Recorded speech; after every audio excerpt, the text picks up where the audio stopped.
Hoje vamos falar de um tema bastante comum, que é a somatização, só que sob o olhar da energia e como órgão referência o estômago, enfim, o sistema digestório.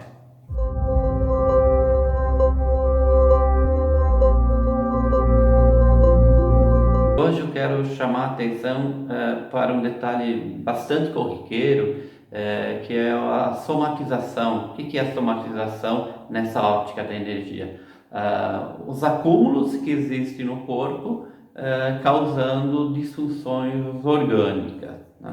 Em outro momento a gente trabalha em níveis diferentes também, que aí dá nome diferente, por exemplo, trauma, mas hoje é mais voltado para o aspecto físico. E antes de qualquer coisa, eu gostaria de lembrar ou enfatizar esse princípio, né, que a gente está seguindo, lembrar que a energia do corpo, ela é sempre produzida por um estímulo. A energia ela está reservada, está acumulada no corpo. Quando você tem um estímulo, ela é liberada para aquela função que o estímulo provocou. Por exemplo, eu estou parado aqui. Se eu precisar correr nesse momento, essa atividade inicial do movimento físico fará com que as células comecem a produzir a energia na reação, né, na reação interna, para que eu tenha condições de correr muito tempo. Então isso aqui é uma questão do aspecto fisiológico. Tá? Então a sentença que vamos nos apoiar é: o corpo produz energia sempre, mas ele precisa de um estímulo.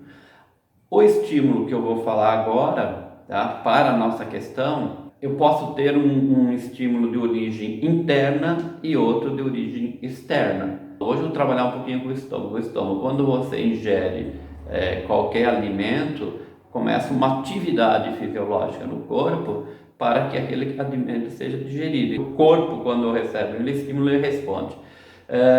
Mas como estou falando de somatização, vamos pegar um estímulo interno que vai facilitar mais essa compreensão. Então, uma forma de produzir energia interna por estímulo interno é um mantra, né? O que é um mantra? Aquela coisa que vai se tornando repetitiva. Então, se sua mente começar, eu preciso fazer isso, eu preciso fazer aquilo, eu preciso fazer isso, eu preciso fazer aquilo, é reconhecido internamente pelo corpo, né, como preciso e vou começar a fazer algo. Imediatamente o corpo vai começar a liberar substâncias, aqui eu vou simplificar, por exemplo, adrenalina, cortisol, para quê? Para que disponibilize uma força para que eu consiga agir, né, o corpo consiga agir para essa ação. Então eu criei um estímulo visual, pode ser imaginário, que eu preciso fazer algo. Se isso se tornar uma repetição continuada, vai aumentando cada vez mais a produção dessa energia para essa ação.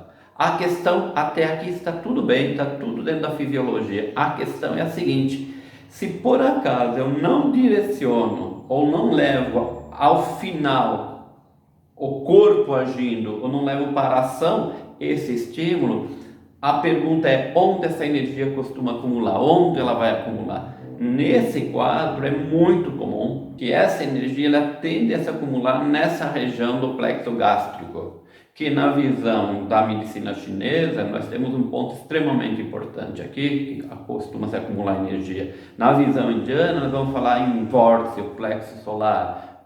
Na visão da fisiologia ocidental, a gente pode chamar isso de plexo gástrico, por causa da grande quantidade de terminação nervosa que tem aí. Então eu vou ter o quê? Uma atividade muito intensa, e isso, se falar em característica, é uma energia quente. Se eu não tiver uma atividade, uma direção para isso, essa energia tende a se acumular aqui.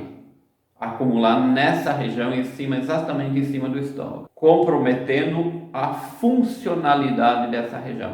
Esse acúmulo que para a gente é simplesmente um acúmulo energético que vai perturbar as funções dessa área e que precisaria ser movimentado, ou precisa e pode ser movimentado com toques, por isso o reconhecimento dos pontos onde ela está acumulando, e o cliente, de modo geral, percebe isso sair do corpo, percebe quando você dá o toque, ela está acumulada, sair do corpo pelas extremidades, pela própria área, através da temperatura, através de reações corporais, sensoriais, tá? E isso não teríamos conhecido como uma patologia.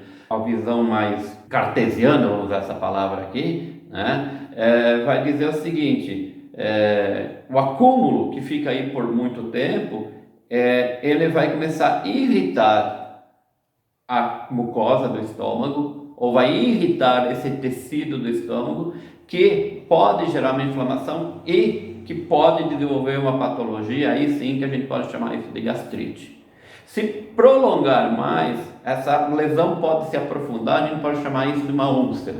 Enfim, se não chegou a lesar, mas vai complicar a função digestória, e a gente pode chamar isso de disfunções digestórias ou dispepsias, né, que dificultam, que podem gerar náuseas, vômitos em algumas situações, a sensação de tensão abdominal, sensação de garganta inchada, parece que está algo, muitos já devem ter experimentado a sensação de um nó, garganta, que tem um nó, um caroço aqui. Se você olhar pela visão clássica, né, que a gente está acostumado, nossa mentalidade mais ocidental, eu vou ter que usar algum medicamento ou alguma substância para eliminar isso. Mas no aspecto energético, a gente vai encontrar normalmente pontos de acúmulos em cima do estômago, pouco para cima, um pouquinho para o lado, mas nessa área do abdômen a gente encontra os nós, eu vou chamar de nó energético, os bloqueios energéticos, tá? Que é trabalhado com resultados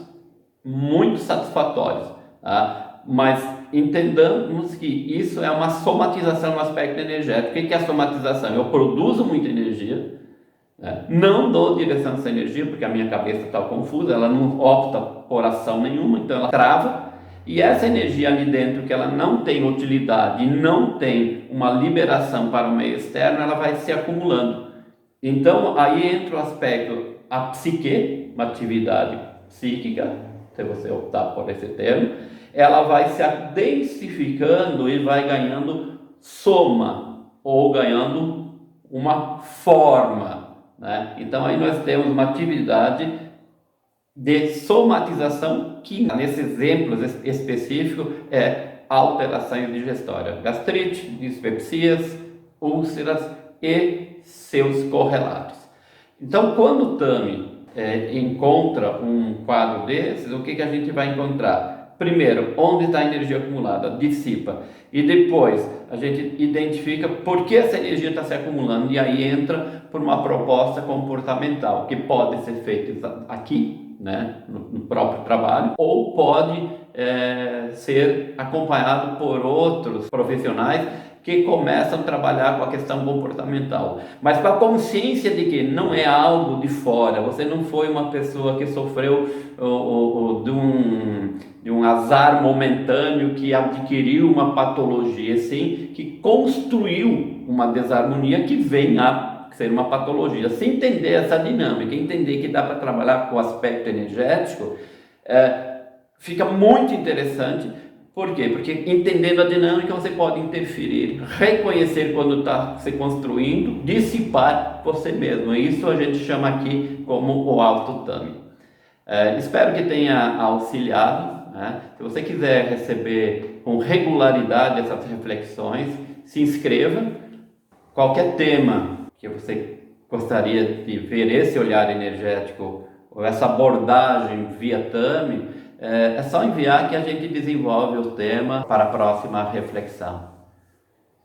Fiquem na paz e até a próxima.